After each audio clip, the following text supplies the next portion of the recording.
श्री माता जी हमारी ज़रूरतों को बहुत हमारे से ज़्यादा जानती हैं और ये प्रवचन उसका गवाह है। मेरे मोबाइल में लगभग 150-200 प्रवचन रहते हैं और मैं कभी प्लान करके इसको शुभम को नहीं देता, एक आध घंटे पहले रैंडम सेलेक्ट करके दे देता हूँ।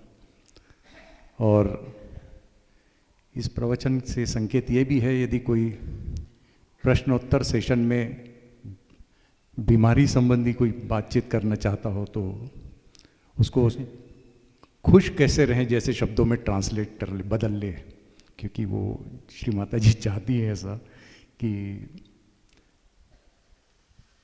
सब कुछ वही तय करती है। प्रवचन भी उन्होंने तय किया कि यहाँ की क्या ज़रूरत है, खुशी की बात, प्रसन्नता की बात। आज हम सुबह जब आश्रम के लिए आ रहे थे तो गाड़ी में ही दोनों काका ने बोला कि कल लाइव भजन सुनने से मिस कर गए हम, आज होना चाहिए माँ के सामने, कलेक्टिविटी में भजन गाने चाहिए। तो मेरे मन में प्रश्न आया कि भाई जो गाते हैं, लीड करते हैं, वो रहेंगे नहीं रहेंगे? बोले नहीं, सब मिलके गा लेंगे। जब हम यहाँ हॉल में पहुँचे तो पहली सूचना बहती जी ने दी कि वो बच्चे आ गए हैं, आज भजन गाना चाहते हैं। मैंने कहा देखिए, मुश्किल से 5 मिनट पहले हम कन्नाडिया टर्निंग में थे और यहाँ संकेत सब मिल रहे थे। ये संकेत श्री माता जी से के पास सब तरफ से आते हैं। इस संकेत, इस प्रसन्नता की बात बंसोड़ काका से हम सुनेंगे, बाबा मामा के बारे में। एक भजन का कल हमें रेफरेंस बता रहे थे कि उनको जब आता था तो इतनी बेचैनी हो जाती थी कि लिखने के लिए कुछ भी मिल जाए उनको। मतलब ट्रेन के सफ़र में एक टिश्यू पेपर के ऊपर भी उन्होंने सुंदर भजन लिखा। देखिए, ये इसके पीछे का जो साइंस है, हम काका से सुनना चाहेंगे कि वो भजन कैसे लिखा गया और हमारी इच्छा श्री माता जी हमसे कैसे करवाती हैं, वो सब बातों के साथ। बंसोड़ काका के लिए माता जी ने पहले अच्छा ही माहौल बना दिया है, क्योंकि वो हमारे नागपुर में जो प्रसन्न रहने की जो जब जिनको इच्छा होती है वो काका से मिलते हैं और बड़े आत्मीयता से सब चीज़ें शेयर करते हैं। वो उसी भजन से अपनी बात की शुरुआत करेंगे जो कैसे लिखा गया था।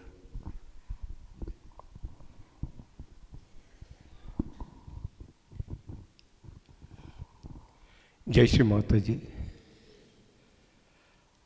हम में से बहुत सारे लोगों को मालूम नहीं है कि श्री माता जी और बाबा मामा ये 6 भाई बहन थे और बाबा मामा सबसे छोटे थे। बहनों में श्री माता जी सबसे बड़ी थे। इन दोनों में 11 साल का अंतर था। जब हमारे नाना जी छिंदवाड़ा से नागपुर शिफ्ट हुए, क्योंकि गांधी जी के आह्वान को रिस्पांस के लिए उन्होंने अपने पूरे विदेशी कपड़े जला डाले, सब ये कर दिया। अच्छी खासी छिंदवाड़ा में जो प्रैक्टिस चलती थी उनकी, वो भी छोड़ दिया और नागपुर शिफ्ट हो गए। तब श्री माता जी 5 साल के थे। तो नागपुर में आने के बाद में उन्होंने सब यही काम में लग गए। तो हमारी नानी जी जो है, वो नानी जी स्कूल में टीचिंग करते थे।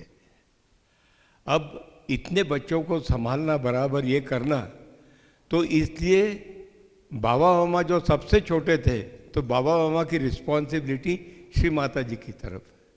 श्री माता जी उनको सब देखेंगे, सब बाबा मामा श्री माता जी के पास ही सोते थे। तो उन्होंने अपनी माँ को भी और बहन को भी एक ही रूप में देखा था।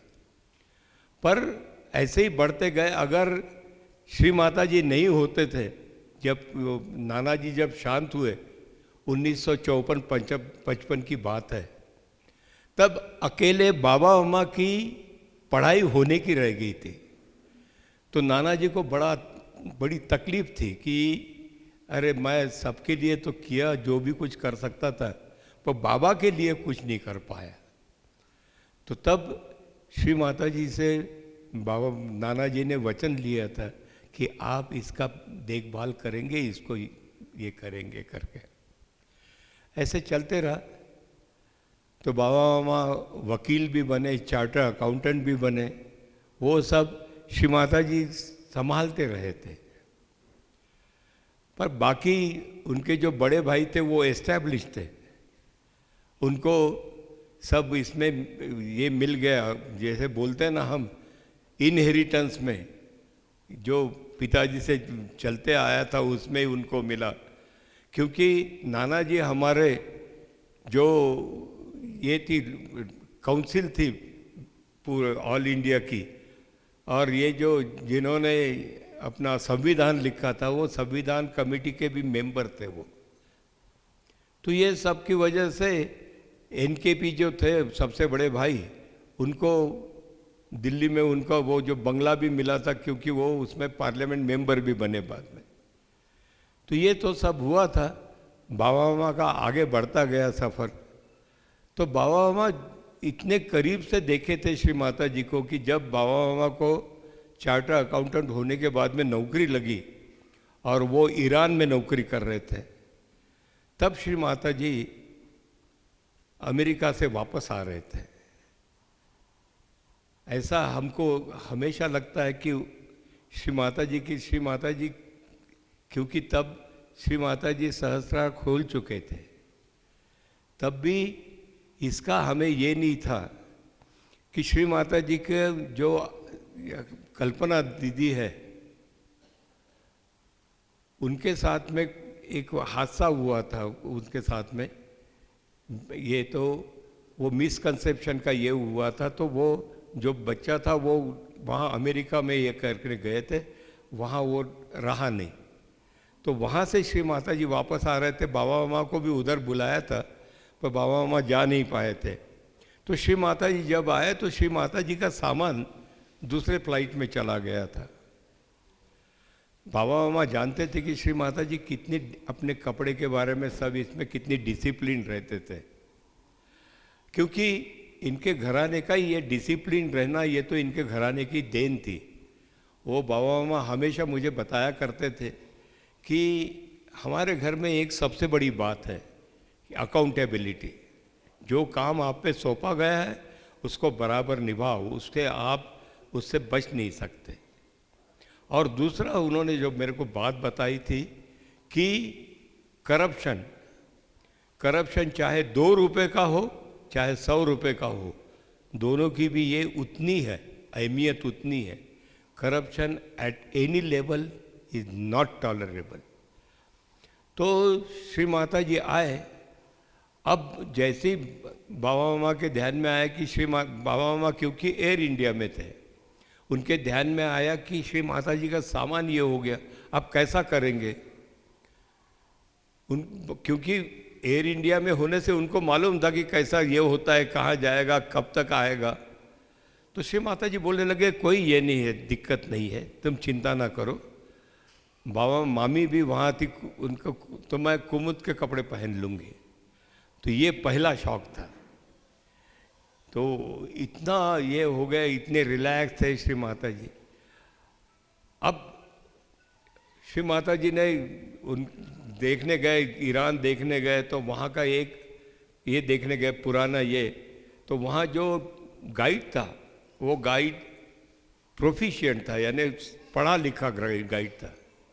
तो जब वो वहाँ का वर्णन करने लग गया, वो जो जगह थी उसका, तो श्री माता जी ने उसके आगे का कहा।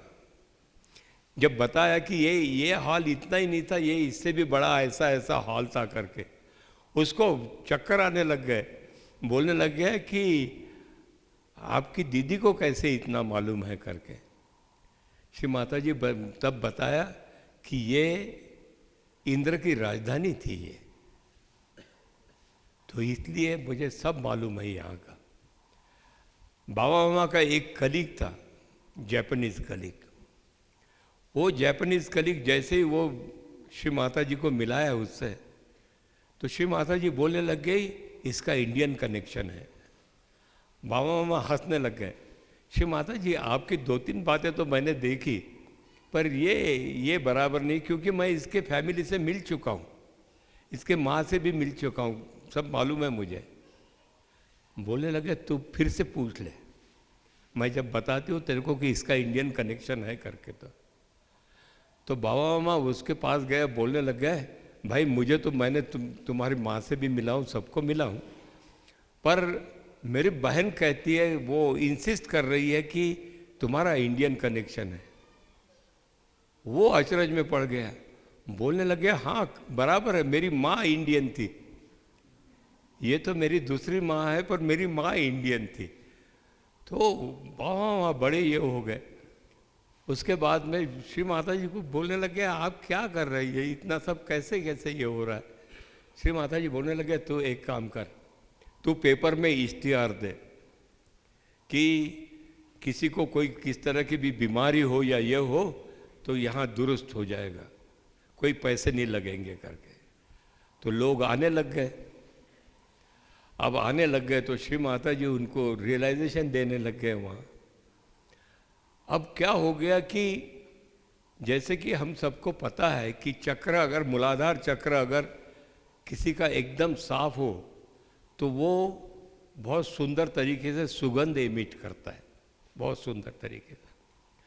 तो बाबा मामा को फिर से तीसरा शौक बैठा, क्योंकि वहाँ चंदन का सुगंध आने लग गया और ईरान में चंदन पे बैन है, उसके लिए इम्प्रिजनमेंट है। वो एकदम चक्कर में आ गए, क्या कर रही है आप, कहाँ से चंदन लाई, आपको मालूम नहीं है क्या कि चंदन पे बैन है करके। तब श्री माता जी ने दिखाया, ये इसके बदन से चंदन की खुशबू आ रही है कर। बाबा मामा उसके पास गए और महसूस किया कि हाँ सच में इसके बदन से चंदन। तो इस तरह से ऐसे शौक बैठने लग गए। तो बाबा मामा को लगा कि क्या बात है, इतना सुंदर सुंदर ये हो रहा है करके, इतने सुंदर सब लोग नमस्कार करके जा रहे कि सब क्योर हो गए करके। तो श्री माता जी उसके बाद में भारत इंडिया में तो किया ही श्री माता जी ने, पर लंदन भी गए। लंदन से भी वो, लंदन में श्री माता जी उधर भी वो जो लोग इसमें ड्रग एडिक्ट थे, वो ड्रग एडिक्ट को छुड़ाया और उनको साथ में ले आया। वो तो ये करने लग गए। तो बाबा मामा के ध्यान में आया कि उनको भी बड़ी उत्सुकता होने लगी कि मेरे को भी रियलाइजेशन मिले करके।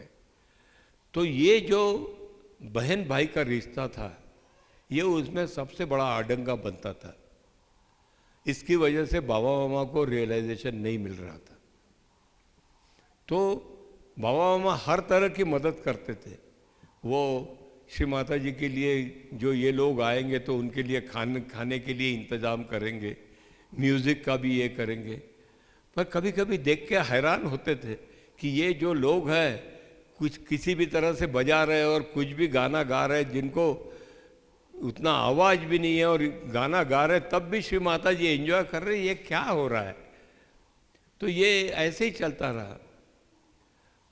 श्री माता जी ने भी फड़के भाऊ आनंद दाते जी को भी बताया कि बाबा मामा को देखो जरा, इसको रियलाइजेशन ये हो।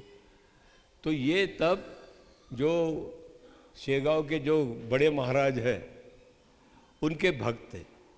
श्री माता जी ने एक इसमें कहा भी है कि मेरा भाई वो बड़े महाराज के पास जाता है करके, जबकि उसकी ये जो इतनी आदिशक्ति का ये है, उसकी बहन इतनी है करके। तो वो छुटकारा होना बड़ा मुश्किल हो गया था। पर जब भी कोई सहज योगी सहज के बारे में डिस्कस करते थे, उनको लगता था कुछ भी बातें करते, इतनी लंबी चौड़ी बातें करते, ये हकीकत नहीं हो सकती करके। तो 1985 में गणपति पुले में मॉर्निंग मेडिटेशन होने के बाद में सब लोग वहाँ खड़े थे। उसमें वो जो स्टील कंपनी के वो जो ये थे राजेश जी, वो भी थे और बाकी ऐसे सीनियर लोग ऐसे ही ये बात डिस्कशन कर रहे थे। तो राजेश जी बोलने लगे, आज श्री माता जी ने कहाँ से कहाँ पर लेके गए मॉर्निंग मेडिटेशन में। तो बाबा मामा वहाँ ही खड़े थे। वहाँ एक मोदी करके भी सहयोगी थे। तो बाबा मामा उसके तरफ ऐसे ही देखने लग गए, यार क्या फेंकते हैं बातें करते हो करके कि यहाँ ऐसा हो गया, और सब बड़े इंटरेस्ट से सुन रहे। तो वो मोदी जी के ध्यान में आया कि ये बाबा की कुछ तो भी गड़बड़ है करके। ही इज़ नॉट इम्प्रेस्ड, उनको ये नहीं हुआ कि ये जज नहीं रहा है। तो बोलने लग गया कि क्यों बाबा, आपको ये नहीं लगा क्या, तो आपको रियलाइजेशन नहीं मिला क्या? तो बाबा बिल्कुल अकड़ से बोलने लग गया, बहुत कोशिश हो गई पर मेरे को रियलाइजेशन नहीं मिल सका करके। तो उन्होंने, वो भी बड़े, इससे श्री माता जी की ये है सब। तो श्री माता जी वो मोदी जी बोलने लग गए कि आपको क्या क्या चीज़, किस क्या पसंद है, किससे प्यार करते हैं? तो बोले ऑब्वियसली, बोले मैं श्री माता जी से प्यार करता। और बोले तो मेरे को म्यूजिक से प्यार है। तो उन्होंने बोला कि जब म्यूजिक में एक जो दिया आता है, पिक आता है, जहां बिल्कुल आप अगर म्यूजिक के शौकीन है तो आप बोले वाह क्या बात है, वो जो पिक है वो श्री माता जी है। ऐसा सुनते ही वो पूरे ये वो पिघल गए। उनकी वो हालत देखे वो राजेश शाह एकदम दंग हो गया, उसके ध्यान में आया और वो भागता हुआ गया वहाँ से कि बाबा मामा को आत्म साक्षात्कार मिल गया करके। और वो ये करके वो श्री माता जी के पास पहुँचे। तो बाबा मामा जब ये सब एहसास हुआ तो उसके बाद में बाबा मामा भी बड़े हिस्से गए श्री माता जी। पर अब श्री माता जी से उन्होंने अपना डिस्टेंस जैसे ही रियलाइज हुआ कि श्री माता जी कौन है, तो वो एकदम ये हो गए, सहम गए कि अब कैसे ये करूं करके। और श्री माता जी के पास गए तो श्री माता जी बोलने लगे वाह बाबा, अब तो तुम तो रियलाइजेशन हो गया तुम्हारा। तो बोलने लगे हाँ श्री माता जी। फिर बातें हुई, फिर बोलने लग गया मैं आपको श्री माता जी कहूँ क्या करके। तो श्री माता जी हंसने लग गए, जरूर कहो जरूर कहो। तो इस तरह से उनका सहज का ये शुरू हुआ। श्री माता जी ने उसके बाद में बाबा मामा को कलकत्ता बुलाया। तो बाबा मामा ट्रैवल कर रहे थे ट्रेन में से, रास्ते में कहीं कलकत्ता के आसपास में गाड़ी रुकी। तो गाड़ी रुकी तो इनको अचानक कुछ ये हो गया ऐसा या, और वो किसी दूसरे इसमें चले गए। और उनको पहली बार कुछ ऐसे ये हुआ कि उनसे कुछ कविता आ रही है करके। जब वो सेंस में आए तब गाड़ी शुरू हो चुकी थी। आने के बाद में उन्होंने पेन डाउन किया तो वो उनकी पहली गज़ल है, वो भी उर्दू में है।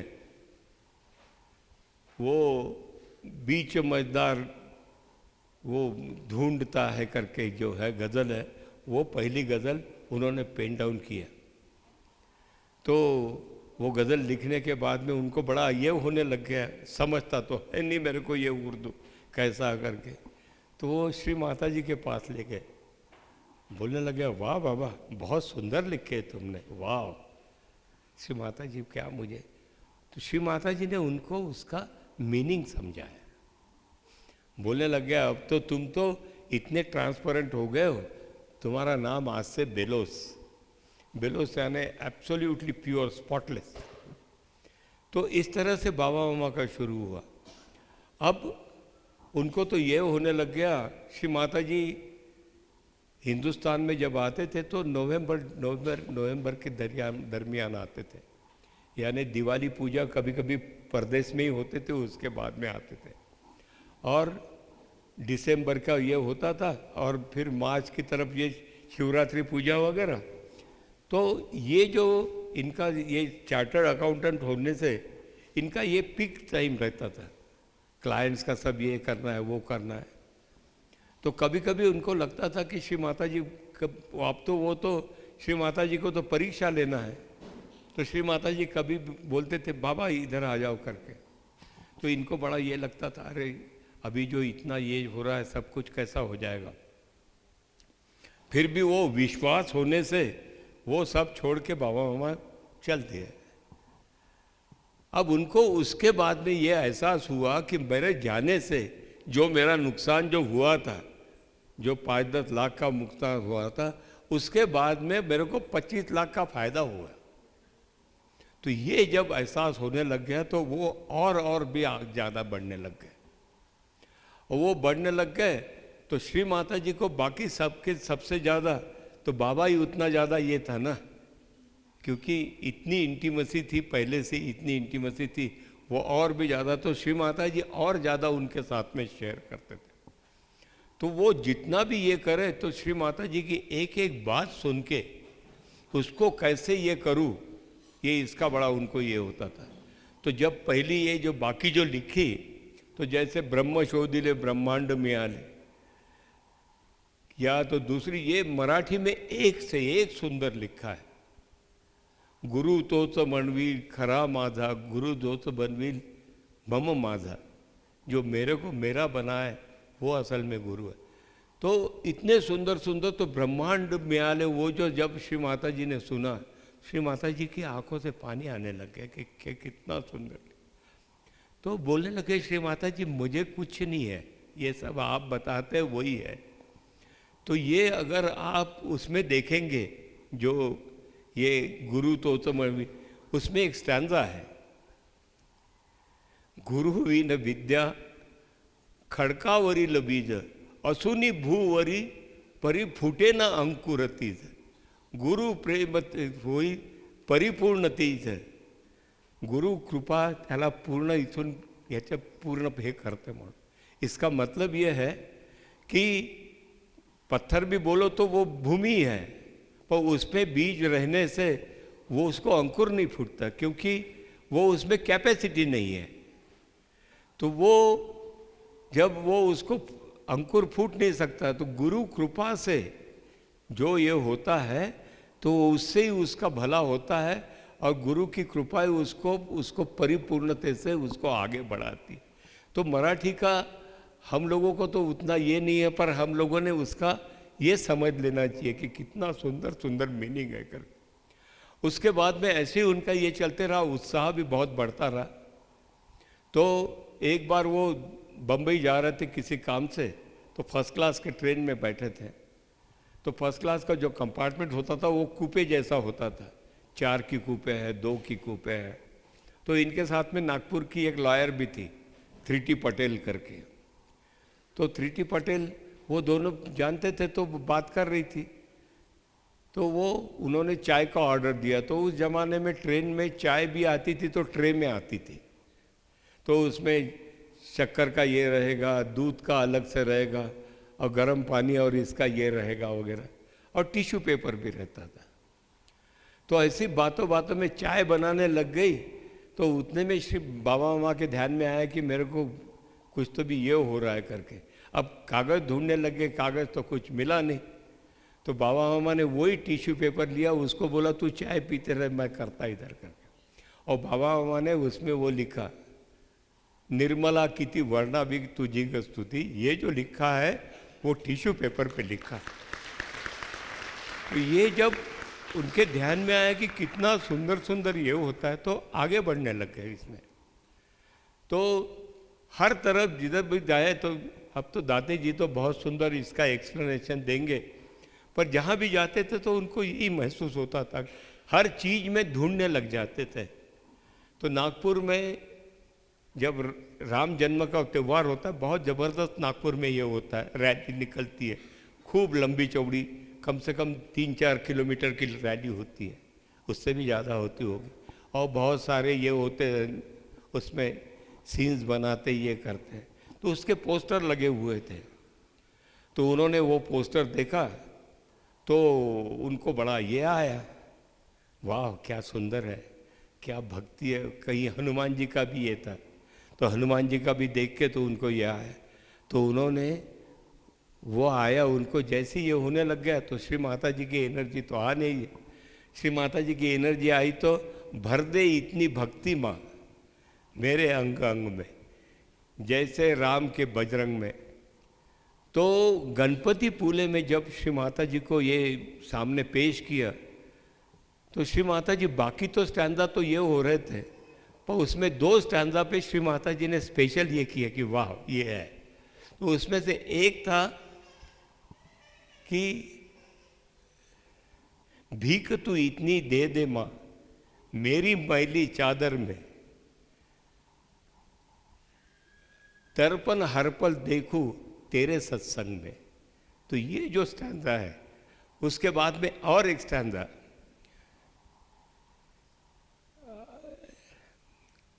लगन दे इतनी माता जी जैसे राधा को शाम से, लगन दे इतनी माता जी जैसे राधा को शाम से, इतनी श्रद्धा दे माता जी जैसे शबरी को राम से, श्री राम से। तो ये दोनों स्टैंजा पे श्री माता जी ने स्पेशल एप्रिसिएशन दिया कि वाह ये लिखे है तुमने। बाकी भी स्टैंजा तो बहुत सुंदर है, जैसे कि आप अगर वो सुनेंगे तो आपको ये लगेगा कि जैसे भर दे हर एक बाग को माँ, फूल के प्यार के फूल कलियों से, महक तेरी ही आएगी गलियों से सड़कों से। तो ये जो सब है इतना इतना ये होने लग गया, तो बाद में श्री माता जी को लगने लग गया कि अभी उर्दू में कुछ तो भी होना चाहिए। तो ये जब ऐसे ही प्रवास चल रहा था तो मैं देख रहा था ये सब कुछ, मेरी भी ये हो रही थी बाबा मामा से। तो मैंने जब दाते साहब से और इनके होती थी हमारी बातचीत, तो मैंने फड़के बहू से बोला कि फड़के बहू इतना सुंदर सुंदर बाबा मामा कैसे ये करते हैं। तो फड़के बहू मुझे बोलने लग गए कि क्या होता है कि श्री माता जी कहीं भी प्रतिष्ठान में हो, कहीं भी हो, श्री माता जी जब रिलैक्स होते हैं तो उनको याद आती है, अरे बाबा कैसा है करके। श्री माता जी को याद आना यानी इधर करंट शुरू हो जाना। तो इस तरह से वो, इस तरह का वो फ्लो होता था। तो इतना भावपूर्ण बता रहे हैं, बच्चों से भर दे इतनी सुनेंगे अपन। हाँ भजन वो गा रहे हैं, भर दे इतनी जरूर गाना। आप यहीं बैठिए।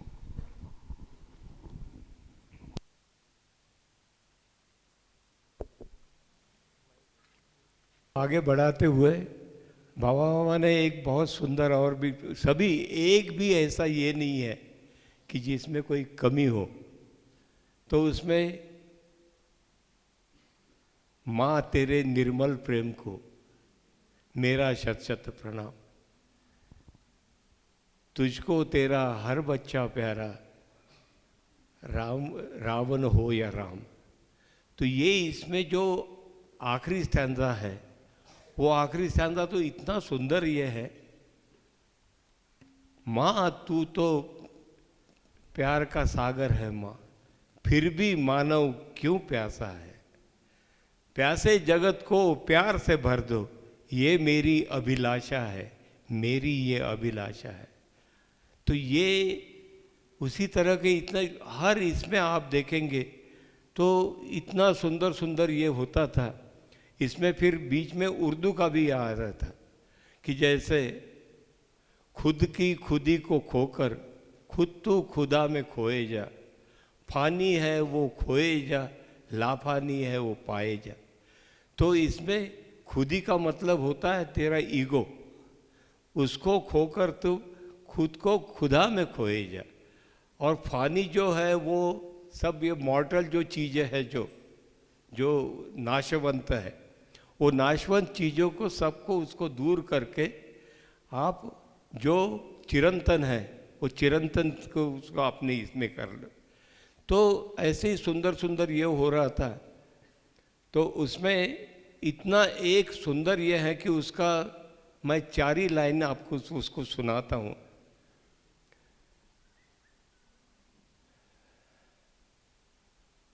सजदा करने झुके तस्लीम हो भी चुके, अब्दियत में मेरे रंग भर जाएंगे, इतने कायल तेरे प्यार के हो गए, गर रिहाई मिलेगी तो मर जाएंगे। तो ये 4 लाइनें उसमें से थी। तो उसमें ये जो है सजदा करने झुके यानी आप नमस्कार करने को झुके, और जो श्रद्धा से आप नमस्कार कर रहे हैं तो वो उसी, यानी जो बोला ना कि सजदा करने तस्लीम हो भी चुके यानी आशीर्वाद मिल गए उनके।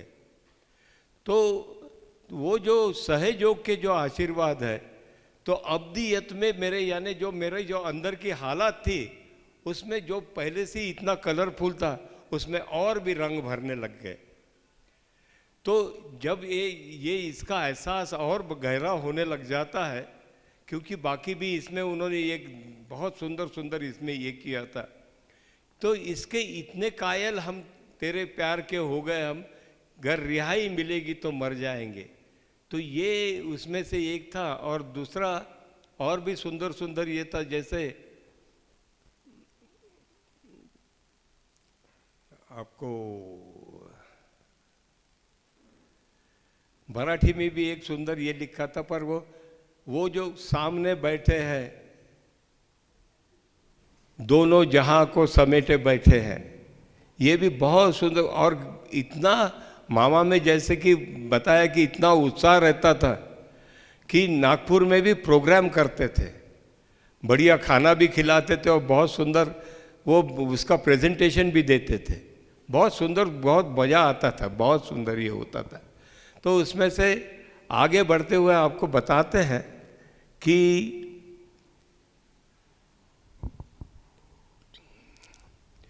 तू दुनिया में आया, खुदा की शिरकत है, कुछ करके दिखाना तेरी हसरत है, जो लिख के लाया तेरी किस्मत है, उसे बदलना तेरी फितरत है। तो ये जो उसमें ये था, तो आगे में बढ़ते हुए बाबा मामा ने इतने सुंदर सुंदर शब्द इस्तेमाल किए हैं उसमें उर्दू के कि देखते बनता है। तो उसमें उन्होंने बोला कि ये जब आपकी इसमें जर्नी शुरू होती है, तो वो जर्नी में आपको ऐसे ये आते हैं वारदात, जैसे लहरें होती है पानी में, उसमें भी थोड़ा कम ज़्यादा होते रहता है, उस तरह की लहरें बहती है। तो उसमें तो आपने इस तरह से ये करना चाहिए कि इससे ऊपर उठना ही जिंदगी की असलियत है। यानी उसमें आप ये हो जाता है, जैसे कल भी मैं बता रहा था कि बाबा मामा ने वो एक गज़ल मुझसे, उनको लिखना नहीं हो रहा था तो बुला के लिया। तो उसमें जो पहला स्टांजा है वो ऐसी है, वो सेहरा है ये सदा बहार है, देखना दिल से लाजमी है इस दुनिया में। तो और आगे का स्टैंजा है,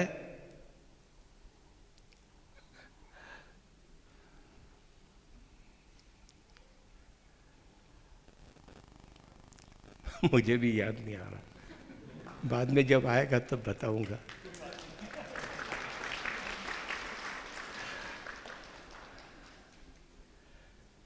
तो एक और जो लिखा था कि जो सुनने के बाद में श्री माता जी बोलने लगे बाबा मामा को कि बाबा अब तुम सूक्ष्म में जा रहे हो, बहुत अंदर में घुस रहे हो।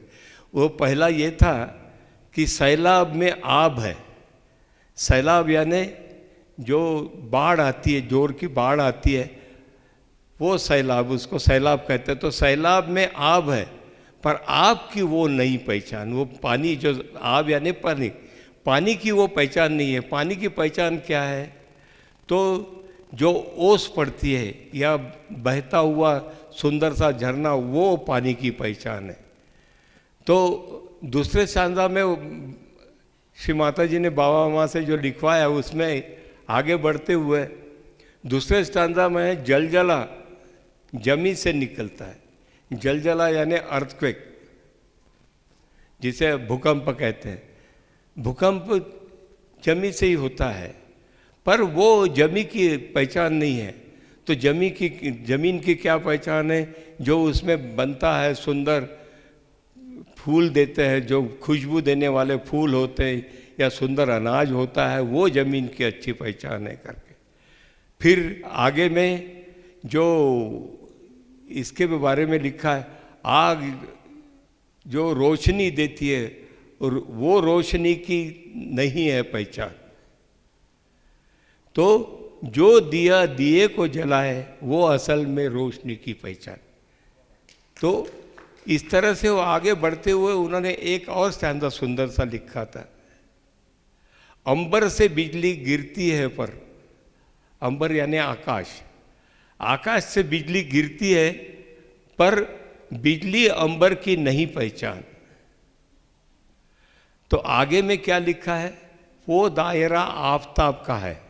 आफताब यानी सूरज, वो दायरा आफताब का है जाविदा की क्या पहचान, भगवान की क्या पहचान बनाएंगे हम, बताएंगे आपको।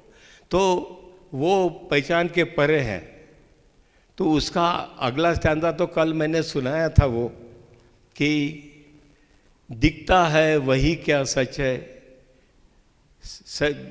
बेलो सच की क्या पहचान, रूह को जो महसूस करा दे असल में वो है सच की पहचान। तो इस तरह से वो बाबा बाबा का बहुत ज़बरदस्त सिलसिला चलते रहा।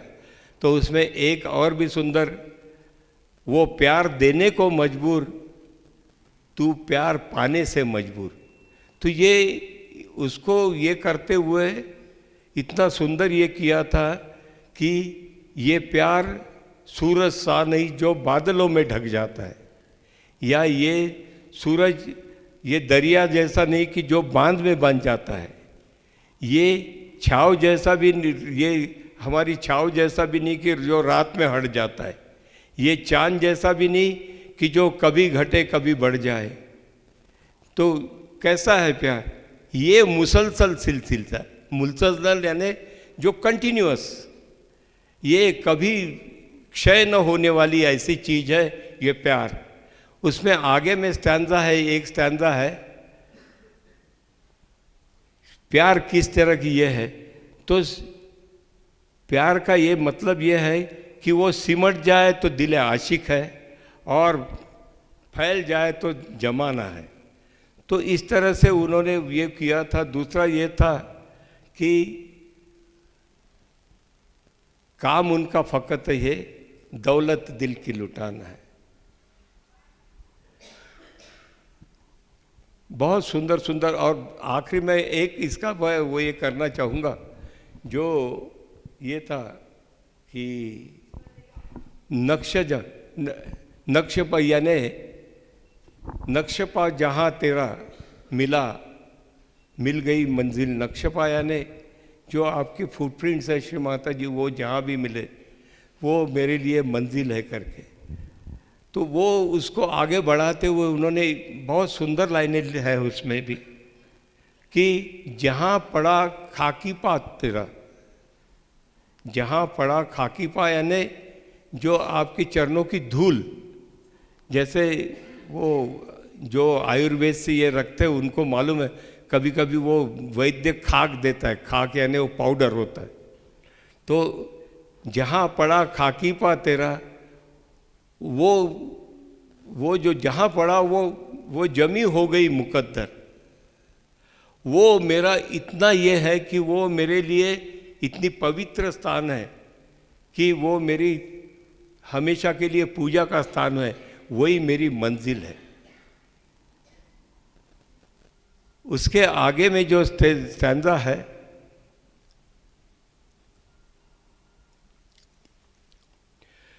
अब तो है तकाजा मेरा एक है, तकाजा मेरा एक ही है मेरी तलफ, बेलोज बन के तेरी हर महफिल में मैं शामिल रहूं, यही मेरी एक इच्छा है करके। तो इस तरह से बाबा मामा का ये ऐसी जर्नी चल रही थी। जब वो नागपुर आते थे कैसेट श्री माता जी की चरणों में अर्पण करने के बाद में, तो वो कैसेट लाते भी थे साथ में, तो हमको देते थे। तो यानी जब मार्केट में आने के पहले ही मिल जाती थी कैसेट। तो वो जब सुना तो मैं बोला कि बाबा मामा ये क्या कितनी चीज़ है, ये तो आपके आज तक के इसका निचोड़ है करके। तो बाबा मामा बोलने लगे बिल्कुल बराबर बात है, श्री माता जी ने भी ऐसे ही बताया था। श्री माता जी बोल रही थी कि आप सूक्ष्म में जा रहे बाबा करके। पर होता कैसे है कि वो इसमें इतने ये हो गए थे कि मैं दाते जी और फड़के बहू बाबा मामा को मिलने गए थे। तो बाबा मामा को जब मिलने गए थे तो फड़के बहू और बाबा मामा 1 घंटा उधर आपस में डिस्कस कर रहे थे। बाद में जब फड़के बहू वापस आए तो हम सब वापस जा रहे थे, तो फड़के बहू बोलने लगे कि बाबा मामा को तबीयत कुछ ठीक नहीं है। पर बाबा मामा को देखो, मुझे भी बोलने लगे कि देखो बाबा मामा कर सकते हैं कि नहीं कर सकते। पर बाबा मामा ये सब पूरा श्री माता जी से ये होता था, तो उनको ये बाकी चीज़ों में वो ये नहीं करते थे। तो उस वजह से वो नमक पानी भी करने को तैयार नहीं होते थे। आज दाते जी ने नमक पानी का कितना महत्व बताया, हमने सबने सुना। तो वो नमक पानी करने को भी तैयार नहीं होते थे। 98 में जब श्री माता जी का 75वां जन्मदिन मनाया जा रहा था, उस वक्त बाबा मामा, आपने तो उसके पहले भी देखा होगा कि गणपति पुले में पूरा कंपेयरिंग बाबा मामा ही करते थे। तो 98 के बर्थडे का बहुत ज़बरदस्त सेलिब्रेशन दिल्ली में हुआ। तो बाबा मामा वहाँ कंपेयरिंग कर रहे थे।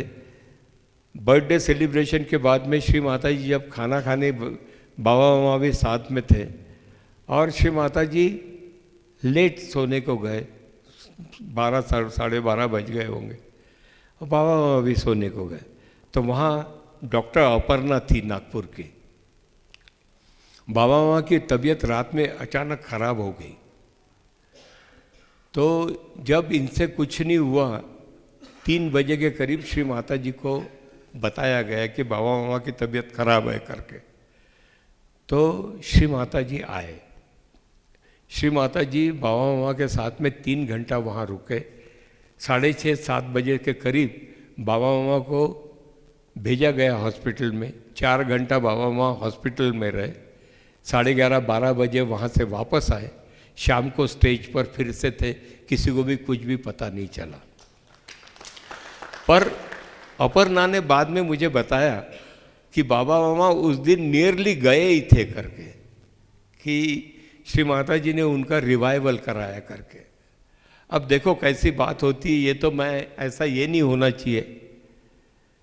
98 बाबा मामा, जब से बाबा मामा को रियलाइजेशन मिला, उसके बाद में बाबा मामा ने एक भी गुरु पूजा मिस नहीं की। हर साल गुरु पूजा में कबेला में जाते थे बाबा मामा। 98 की कबेला में गए। अब श्री माता जी से तो कोई चीज़ छुपी नहीं है, क्या होने वाला है ये भी सब मालूम है श्री माता जी को। तो श्री माता जी ने बातों में बाबा मामा को और ये निर्मल संगीत सरिता वालों को सबको श्री माता जी ने हीरे की अंगूठियाँ दी। और बातों में श्री माता जी ने बाबा मामा को बोला कि बाबा अब तुम ये सब छोड़ दो करके, यानी तुम्हारी प्रैक्टिस वगैरह सब छोड़ दो और तुम एकेडमी चले जाओ रहने को। अब माया का खेल कैसे होता है कि बाबा मामा पट से बोल गए कि श्री माता जी अब तो मैं अकेला नहीं रहा, अब तो मेरे 2 बेटे भी है, वो भी कमाते कुछ नहीं है, उनकी शादियां हो गई है, तो इन सब का कैसे करूं करके। तो श्री माता जी बोलने लगे तेरे किस्मत में ये है करके। अब हमको सबको ही विश्वास है, हम जब बोलते कि आप ही करता है, आप ही करवीता है करके, तो जब साक्षात श्री आदिशक्ति बोल रही है कि तू एकेडमी चले जा करके, तो तेरे क्या प्रॉब्लम्स है, इतनी बार श्री माता जी ने हमको हर बार बताया है कि तुम अपने प्रॉब्लम्स मेरे चरणों में छोड़ दो, तो मैं उसका तो सब ये कर दूंगी। तो ये वार्निंग थी जो बाबा मामा संभाल नहीं पाए और वो बह गए उसी में। वो नागपुर में आके, वो उनका बड़ा सुंदर स्वभाव, तो इतना सुंदर स्वभाव था, जब भी आते थे वहाँ से आते थे फ़ोन करके बोलते थे अरे आ जाओ, आज दोपहर में आ जाओ, हम सब ये करेंगे। और एक एक चीज़ दिखाते थे, बहुत प्यार से दिखाते, जैसे छोटा बच्चा जैसे एंजॉय करता है ना, हर चीज़ बताएंगे कि क्या क्या दिया है श्री माता, सब दिखाते थे। तो उसी दरमियान बाबा मामा ने बताया भी कि श्री माता जी मुझसे बोलने लग गए कि तुम वहाँ चले, एकेडमी चले जाओ करके।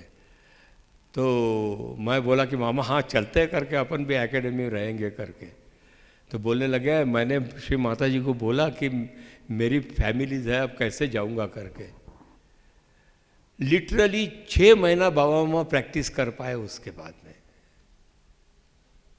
यानी बाबा मामा की तबीयत बिगड़ी 18 जनवरी 99 में। लिटरली हमको मालूम है कि गुरु पूजा जुलाई महीने में आती है, तो आप गिन लेंगे तो 6 महीने हो गए। और उसके बाद में उनकी तबीयत कभी भी सुधर नहीं पाई। 2000 में फरवरी 29 को वो शांत हुए। तो ये जो बात बताने का ये है कि श्री माता जी हम सबको बताते हैं, हमको आने वाले ये भी बताते हैं कि आपको क्या तकलीफ हो सकती है करके।